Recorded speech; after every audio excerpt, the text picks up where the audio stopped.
Bonjour à tous, nous sommes le mardi 28 janvier 2020 et c'est l'heure de votre journal. Au sommaire ce soir. Le projet autoroutier devant relier Machilly à Thonon-les-Bains suscite de nombreuses critiques. En première ligne, la ville de Genève qui a déposé un recours contre l'ouvrage routier. Des associations de riverains ont rejoint le mouvement en déposant 2 autres recours. Les explications dans ce journal. Et puis, un peu de hauteur avec notre série de la semaine consacrée au speed riding. La discipline associe ski et vol. Victoria Lopez vous propose ce soir le portrait de l'un de ces férus de sensations fortes. Le guide Michelin a dévoilé la liste des restaurants étoilés en 2020. 628 restaurants sont étoilés pour ce palmarès 2020. Comme chaque année, de bonnes surprises, mais aussi des déceptions. Pas de nouveau 3 étoiles pour la Haute-Savoie, mais le département compte désormais un nouvel étoilé, le restaurant L'Auberge de Montmain, situé à Talloires. Nous avons joint Florian Favario, chef et propriétaire de l'établissement, un peu plus tôt dans la journée. On l'écoute. Donc vous avez reçu cette première étoile. Quelle sensation ça fait de recevoir une étoile du guide Michelin pour la première fois ? Cette étoile, on l'accueille avec beaucoup d'émotions et beaucoup de bonheur, forcément, et beaucoup de surprises, parce que nous avons ouvert notre établissement il y a 6 mois, c'est très fort, et puis on s'en doutait vraiment pas du tout, quoi. Voilà. À votre avis, pourquoi est-ce que vous avez été récompensé ?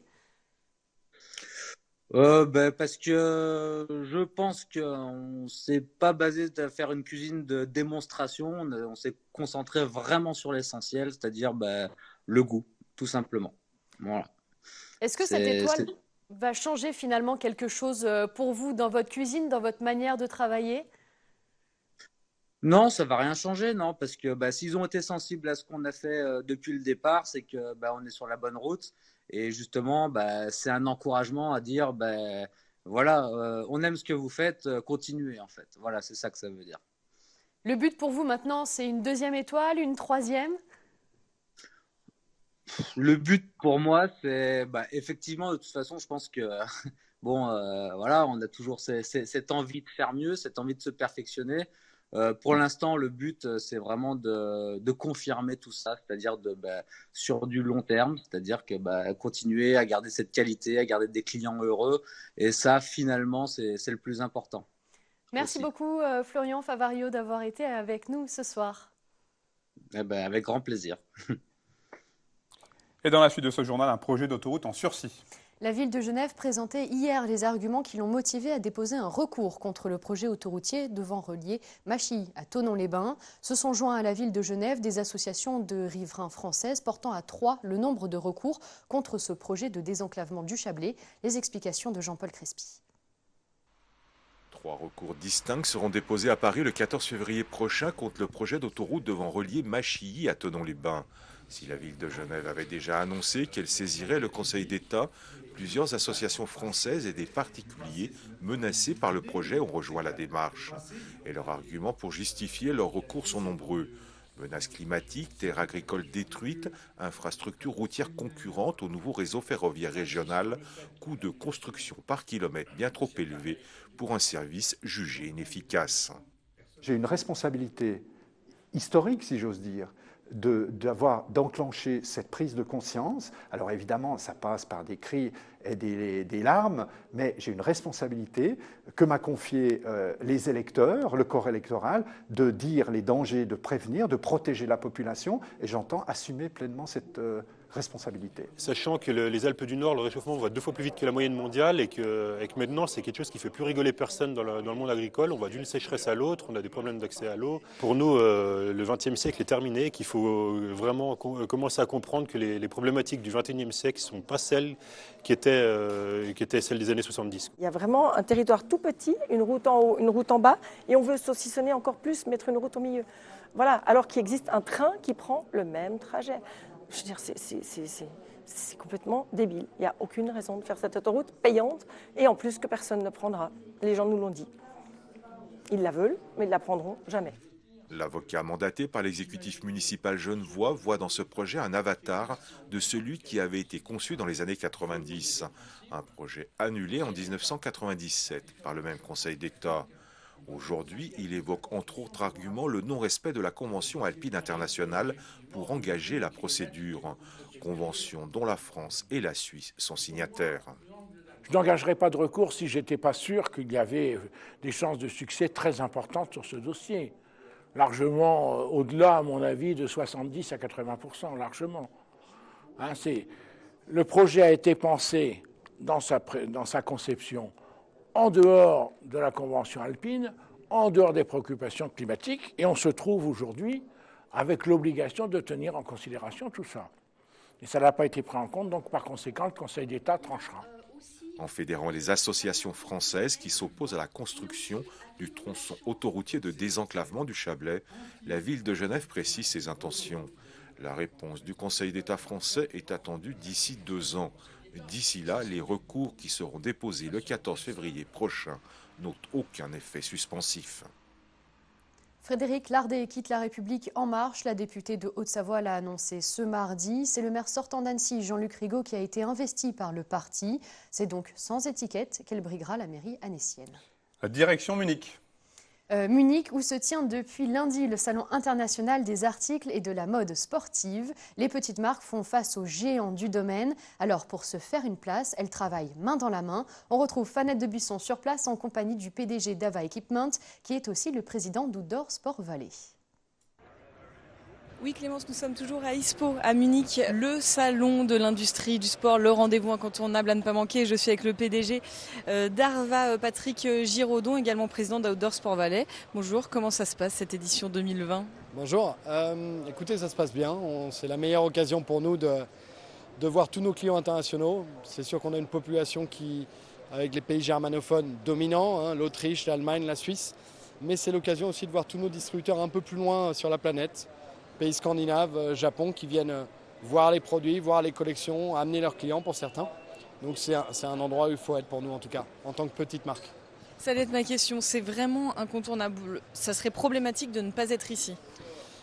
Aujourd'hui, les grandes industrielles ou les très grandes marques ont la capacité d'attraction. C'est-à-dire qu'une grande marque comme Salomon ou comme d'autres vont inviter 400 clients européens à Sestriere, en Italie, en Suisse, montrer leur collection. Maintenant, ils ont la capacité de le faire parce que les clients peuvent le faire et peuvent les écouter. En tant que petite marque, on a moins de pouvoir d'attraction, on est beaucoup en prospection encore. Il faut qu'on crée des comptes en Autriche, en Allemagne, en Suisse alémanique. Et on n'a pas encore le pouvoir de tous ces invités, on n'a pas encore leur écoute complète. Donc il faut qu'on ait un point de rendez-vous où on puisse prospecter, les séduire, leur montrer nos nouveautés, montrer qu'on a une marque innovante. Ces innovations-là, ce stand-là, est-ce qu'on va le retrouver à Pékin le mois prochain, où ISPO a créé une filiale, disons ? Alors non, pour l'instant, nous, on est surtout sur un marché de prospection pour nous. Donc, puisqu'aujourd'hui, la pratique du ski est en création, on est en train d'apprendre à des moniteurs de ski à skier en Chine. On est en train de créer les stations, on est en train de créer la base. Pour l'instant, le ski hors piste, le ski de randonnée, le ski freeride n'est pas encore vraiment développé. Donc pour nous, c'est un marché en devenir. On est en train de regarder par quel côté on va attaquer ce marché, mais ce n'est pas une des priorités pour la société immédiate. Alors on va prendre un petit peu de distance pour se rendre compte de ces 100 000 mètres carrés ici. Il y a plus de 2600 exposants et du coup Outdoor Sport Valley est vraiment dans une démarche collective. C'est important cet aspect collectif-là sur un salon comme celui-ci ? Oui, c'est important parce que comme je vous le disais tout à l'heure, quand on est une petite marque en devenir, quand on est une start-up, on n'a pas un pouvoir d'attraction très important. Comment fait-on pour prendre contact avec 200 clients autrichiens, 200 clients allemands ? C'est extrêmement difficile, donc il faut se faire un nom. Il faut se faire accompagner et le fait d'être sur un stand comme OSV, ça permet d'être en première ligne, de ne pas avoir son tout petit stand de 9 mètres carrés perdu tout au fond d'un hall, mais d'être au premier plan. Bien sûr, ça n'empêche pas qu'il faut qu'ils préparent leur salon absolument, qu'ils prennent des rendez-vous et qu'ils s'organisent pour faire de la communication et avoir de l'attraction sur leur stand. Outdoor Sport Valley, comment ça se passe là cette année, la dynamique ? Écoutez, la dynamique est bonne, mais elle reste difficile parce qu'aujourd'hui, on a du mal à emmener toutes les sociétés françaises à l'export. On a des subventions qui s'arrêtent mécaniquement au bout de 3 ans de présence. Et derrière, il faut absolument que les sociétés préparent bien leur salon pour qu'elles aient un vrai ROI. Donc on essaie de les accompagner, mais il faut vraiment qu'elles puissent elles aussi prendre la main. Eh ben, merci beaucoup en tout cas pour cette petite visite. Merci beaucoup. Merci et je vous invite à aller voir nos différentes émissions tournées ici à ISPO sur notre page Facebook. À bientôt. Ils volent ski au pied, ils font l'objet de notre série de la semaine. Vous avez peut-être déjà croisé sur les pistes des speed riders. La discipline se développe depuis plusieurs années. Elle mêle vol et ski et permet d'accéder à des pentes complètement inaccessibles. Victoria Lopez a rencontré Valentin Deluc. Il est le seul athlète français sponsorisé par Red Bull en speed riding et il domine la scène internationale. Rencontre sur les pistes d'Avoria. Une petite aile de quelques mètres carrés au-dessus de la tête, ski au pied, Valentin Deluc pratique le speed riding depuis 10 ans. J'avais 18 ans. Depuis, j'ai pas arrêté et c'est vrai que d'allier ma passion du ski plus celle de voler parce que je vole en ULM, en parapente, un peu en parachutisme aussi. Donc tout ce qui est glisse en l'air ou glisse sur la neige, ça se combine. Et quand on allie les deux disciplines, c'est super quoi. Après Antoine Montan, il est le deuxième speedrider français à avoir décroché un partenariat avec la marque Red Bull. J'ai jamais vraiment essayé de les contacter. C'est après avoir slidé un câble de télésiège ici à Avoria que je pensais pas que cette vidéo allait faire autant le buzz sur internet. Et du coup, après cette vidéo, j'ai été contacté par pas mal de sponsors. Et notamment Red Bull m'a contacté et j'ai pu faire partie de leur équipe, de la team. Donc ça c'est génial parce que Red Bull ils permettent de réaliser des projets qu'on ne pourrait pas faire sans eux. Moyens financiers, humains, techniques, la marque a permis à Valentin de produire des films qui ont fait le tour du monde. En 2018, sa vidéo Moonline fait des millions de vues et donne un véritable coup de projecteur à la discipline. C'était un projet que je rêvais de le faire depuis un moment, puis je ne pensais pas que c'était possible. Et puis après en discutant avec Red Bull, on s'est aperçu que si c'était possible de faire ça en sécurité. Et puis c'était difficile de filmer tout ça parce que de nuit, il nous fallait un ciel dégagé, de la bonne neige et pas de vent. Tout ça pendant 4-5 jours de pleine lune, donc c'était assez difficile, c'était un beau challenge. Depuis, il multiplie les projets. Il apparaît cet hiver dans un épisode de la série Rancho Web Show avec le skieur Enak Gavaggio. On peut y aller là? Non, faut attendre que la biroute se dresse. Que la biroute se dresse? Ah là on n'est pas près d'y aller. Hein. Mais non, t'es con. La biroute là-bas, la moins chère quoi. Quand elle se lève, c'est que le vent est de face, c'est bon pour nous, on peut y aller. Ah. Et le tonneau du coup, on fait comment? Oh, t'es relou avec ton tonneau, on verra ça plus tard. Ouais. Allez, on y va.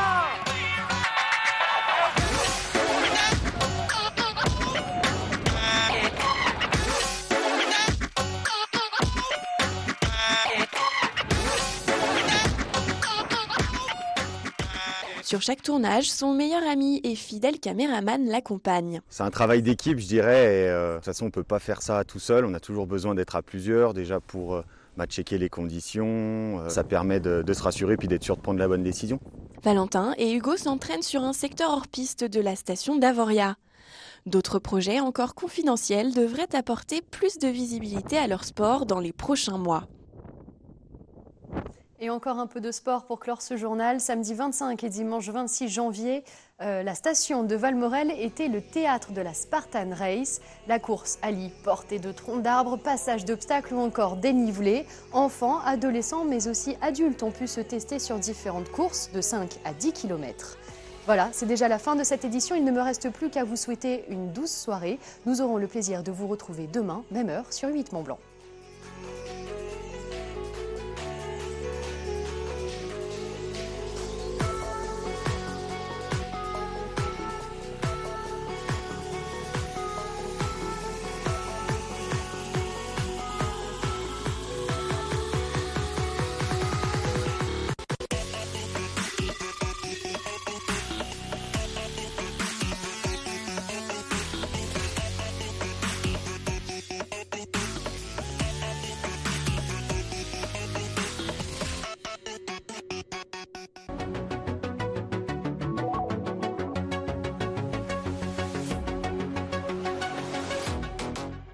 Rendez-vous ce mercredi à 18h pour un nouvel épisode d'Accès Direct. Au programme, nous parlerons du Mont Blanc avec Bernard Debarbieu, professeur à l'Université de Genève. Nous prendrons ensuite un cours de séduction avec les deux autrices du livre L'Art du râteau. Et enfin, un focus sur Méo, une école pas comme les autres. Si vous nous regardez en direct, rendez-vous à partir de 21h avec Discrète Chevêchette, un documentaire sur la chouette la plus petite et la plus méconnue d'Europe. C'est la fin de cette émission. Merci à tous pour votre fidélité. Merci à toute l'équipe présente en régie. Passez une très belle soirée. Bye bye.